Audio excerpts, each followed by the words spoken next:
मैं रंजीत आचार्य Saint Peters law academy के इस यूट्यूब चैनल पे आपका हार्दिक स्वागत करता हूं।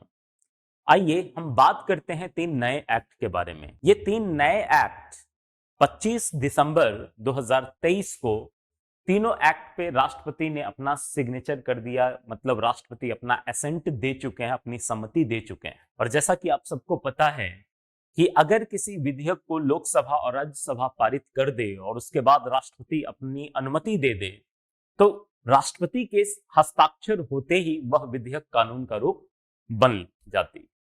तो यहां पर ये तीनों के तीनों अब एक्ट बन चुका है, तीनों के तीनों कानून बन चुका है।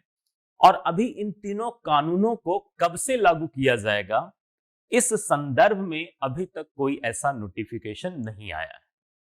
हालांकि हो सकता है कि जनवरी मंथ में ही इसके इन्फोर्समेंट को लेकर, इसके लागू किए जाने से रिलेटेड हो सकता है कि सरकार इस संदर्भ में एक नई अधिसूचना जारी कर दे।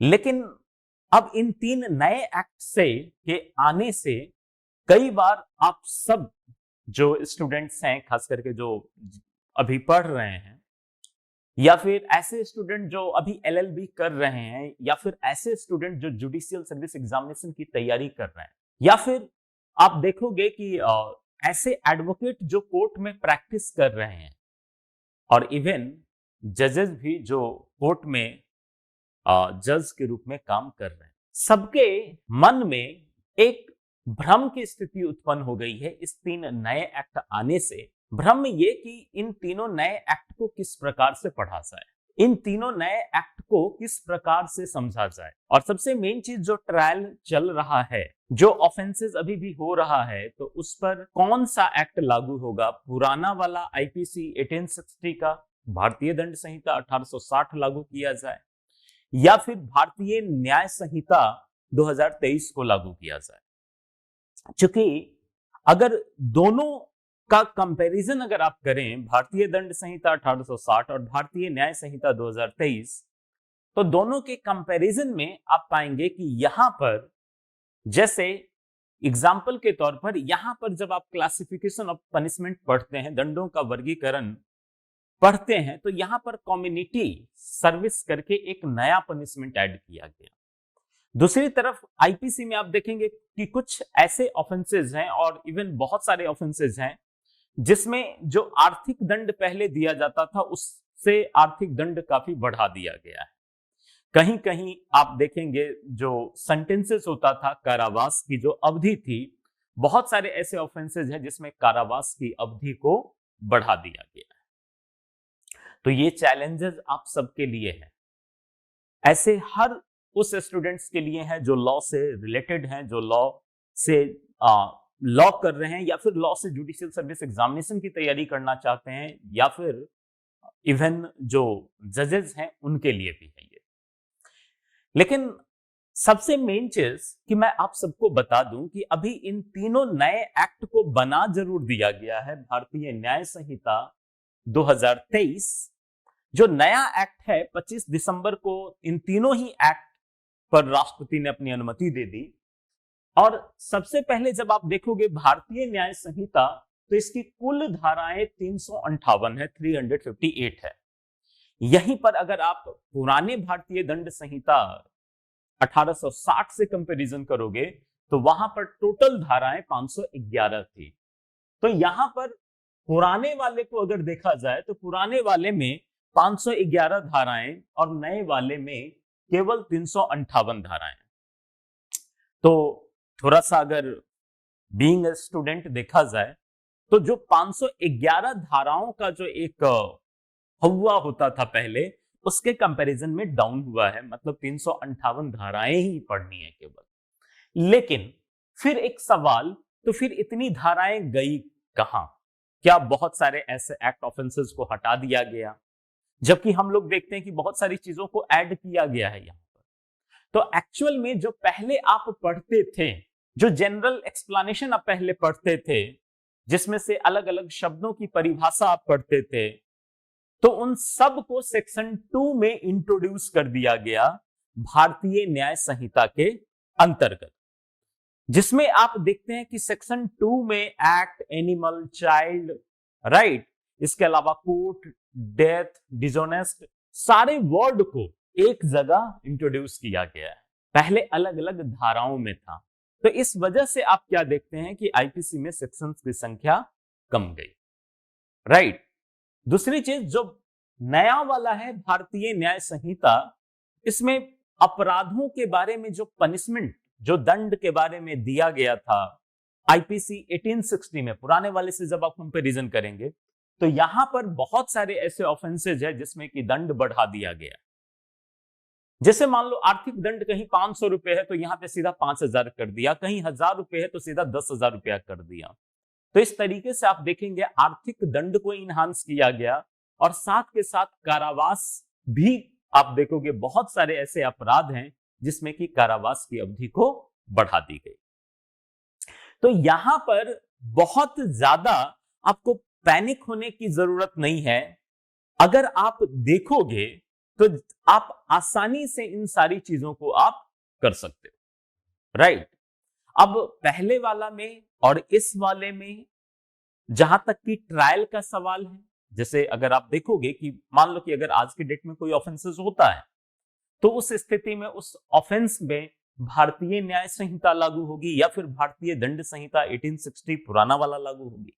तो चूंकि अभी इनफोर्स नहीं हुआ, अभी इस नए एक्ट को, भारतीय न्याय संहिता 2023 को अभी लागू नहीं किया गया है, तो इसी वजह से जो भी अपराध अभी होंगे वो सारे के सारे भारतीय दंड संहिता 1860 से गवर्न होगा।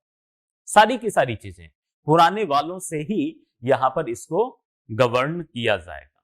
तो दूसरी चीज कि भारतीय न्याय संहिता में अब सवाल यह है कि जो पुराना वाला था, जो स्टूडेंट को जनरली एक फियर है स्टूडेंट्स के अंदर कि अब कैसे पढ़ें, किस तरीके से पढ़ें, तो वो सारी चीजें तो क्लास में आपको बताई जाएगी, लेकिन बहुत ज्यादा पैनिक होने की जरूरत नहीं है। और सब कुछ जो आपने पुराने में पढ़ा है, कॉन्सेप्ट का अगर आप देखेंगे तो कॉन्सेप्ट लगभग वही है। मर्डर का हो, कल्पेबल होमिसाइड का हो, मतलब हत्या का हो, आपराधिक मानव वध का हो, चोरी का हो, लूट का हो, डकैती का हो, तो कॉन्सेप्ट वही है। केवल आपको यहां पर नंबर याद रखने हैं, और अगर आपने नंबर को अच्छे से याद कर लिया तो आपका काम हो जाएगा। दूसरी चीज कि यहां जब आप डेफिनेशन देखोगे, चाहे भारतीय न्याय संहिता का देखो, भारतीय नागरिक सुरक्षा संहिता का देखो, या फिर भारतीय साक्ष्य अधिनियम का देखो, तो सब में जो नंबर, जैसे सेक्शन 2 जब आप पढ़ोगे तो वहां पर अल्फाबेटिकल फॉर्म में उसे डिफाइन किया गया है।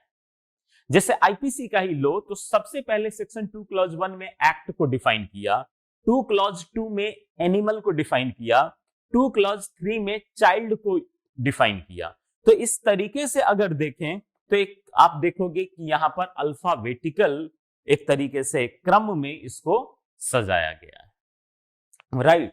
तो इसी वजह से आप क्या देखते हैं कि भारतीय न्याय संहिता को आप आसानी से, जो कॉन्सेप्ट आपका ऑलरेडी पहले से है वही कॉन्सेप्ट लेकर के यहां भी चलना है जब नया एक्ट आपको पढ़ाया जाएगा। और दूसरी चीज, पैनिक होने की बिल्कुल भी जरूरत नहीं है, राइट। इसी तरीके से अगर आप देखें भारतीय नागरिक सुरक्षा संहिता 2023, तो इसमें भी कुल धाराएं अगर देखा जाए तो 531 है, 531 है, राइट। पुराने वाले में 484 था, यहां पे कुछ धाराओं को ऐड कर दिया गया। तो अगर यहां भी देखा जाए तो लगभग आपको सेम चीजें मिलेंगी, और यहां भी बहुत ज्यादा पैनिक होने की जरूरत नहीं है। जिस तरीके से आप वहां पढ़ रहे थे सीआरपीसी, ठीक उसी तरीके से यहां भी आप पढ़ें। तो कॉन्सेप्ट को लेकर के बहुत बड़ा बदलाव नहीं है, लेकिन हाँ, एक्ट के नजरिए से देखा जाए तो बहुत बड़ा बदलाव है, क्योंकि पुराने के जगह पे नए एक्ट को अब लागू किया जाएगा, क्योंकि सारी चीजें बनकर तैयार हो चुकी है, केवल लागू होना बाकी। इसी तरीके से अगर भारतीय साक्ष्य अधिनियम को देखा जाए तो भारतीय साक्ष्य अधिनियम में कुल धाराएं 170 है। पहले वाला जो आप देखोगे भारतीय साक्ष्य अधिनियम, तो उसमें आप देखेंगे कि पहले वाले में कुल धाराएं 167 थी, तो वर्तमान वाले में केवल 3 धाराएं बढ़ गई। तो इसे भी आप आसानी से कर सकते हो। अगेन मैं कह रहा हूं कि कॉन्सेप्ट वही है, जो कुछ आपने पहले पढ़ा है वही चीजें आप यहां भी पढ़ोगे, मतलब कोई बहुत बड़ा चेंजेस नहीं है यहां। जैसे मान लो कि आपने पुराने वाले में सेक्शन 25, 26, 27 आपने पढ़ा, पुराने भारतीय साक्ष्य अधिनियम 1872 की मैं बात कर रहा हूं, जिसमें धारा 25 कहता है कि पुलिस ऑफिसर के समक्ष किया गया कन्फेशन साबित नहीं किया जाएगा। पुलिस अभिरक्षा में अगर कोई संस्वीकृति की जाती है तो साबित नहीं की जाएगी जब तक कि मजिस्ट्रेट की उपस्थिति न हो। और धारा 27 डिस्कवरी स्टेटमेंट से है। उन सारी चीजों को यहां पर सेक्शन 23 में इंट्रोड्यूस कर दिया। तो आपको करना कुछ नहीं है, जो कुछ भी आपने वहां पढ़ा है वो सारी चीजें यहां पर है। यहां पर किया क्या है कि जैसे 23 जब आप पढ़ोगे तो धारा, मैं एग्जांपल के तौर पे ले रहा हूं, सेक्शन 23 क्लॉज 1 में जो सेक्शन 25 वाली बातें आप पढ़ते थे, सेम चीजें 23 क्लॉज 1 में लिख दिया। जो आप सेक्शन 26 में पढ़ते थे, सेम चीजें 23 क्लॉज 2 में लिख दिया गया और प्रोविजो बना करके 27 को वहीं पर इंट्रोड्यूस कर दिया।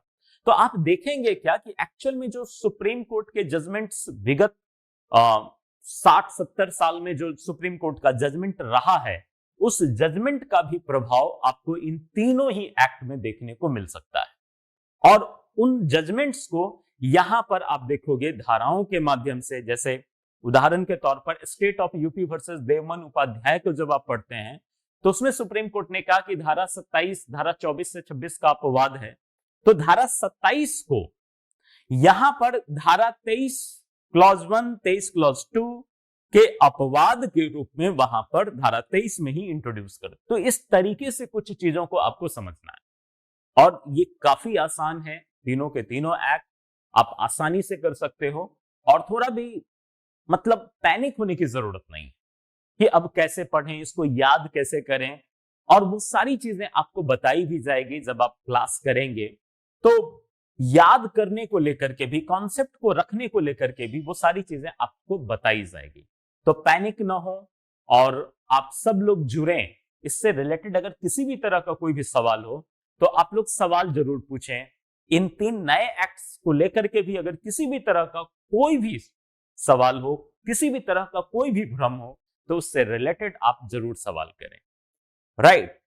और अगेन मैं कहना चाहूंगा, ये तीनों नए एक्ट जब इन्फोर्स हो जाएगा तो इन्फोर्स होने के बाद ऑब्वियसली जब लागू कर दिया जाएगा तो हर स्टेट जुडिशियरी में, चाहे आप किसी भी स्टेट की बात कर लें, धीरे धीरे इसे सिलेबस में इंट्रोड्यूस किया जाने लगेगा और इंट्रोड्यूस होने के बाद आप सबको पढ़ना ही।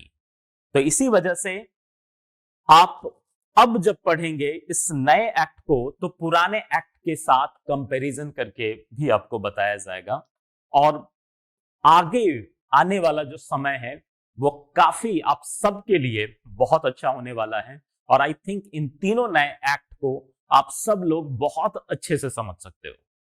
बाकी आप सबको बहुत बहुत धन्यवाद। Thank you so much.